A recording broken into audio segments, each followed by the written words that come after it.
It's the middle of winter. Shorter daylight hours and colder weather can mean that our days are sometimes quite dark and gloomy. But that doesn't mean our gardens need to be. I've come to the winter garden at Cambridge Botanic Garden.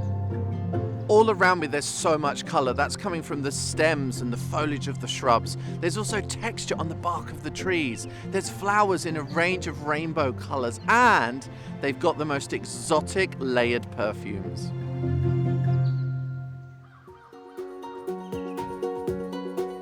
This winter garden was built more than 40 years ago and was the first of its kind in the UK. To find out more, I'm meeting Head of Horticulture, Sally Pettit.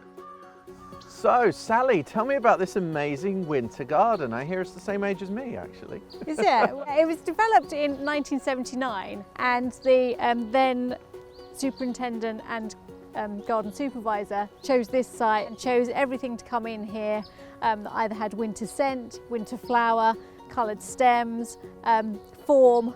So it gave interest all year. You intentionally made a sunken area. That's to capture the light in a certain way, isn't it?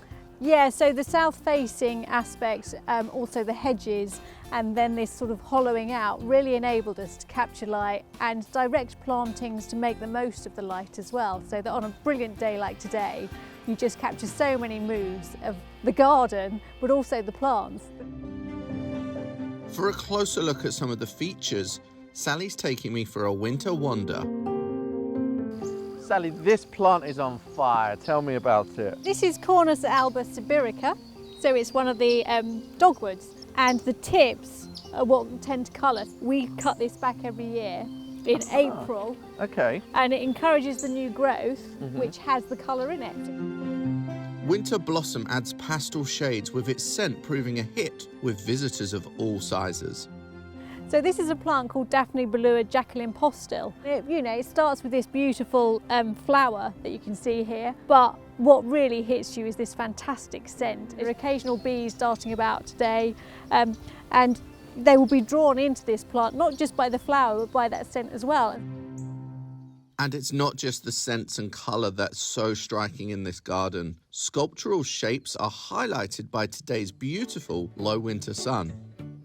This is a cardoon, so you can see here lovely new growth, but from it you can see last year's flower heads, which look absolutely fantastic and add another layer and texture to your garden in winter. And layering colours and textures can create a stunning feature of lower spaces too. So Sally, here we have a really amazing display. It's almost like a botanical cage. So you can see that we've got here Rubus cockburnianus golden veil. One of my favourite names from college days. Yeah, you have to have a snigger, don't you?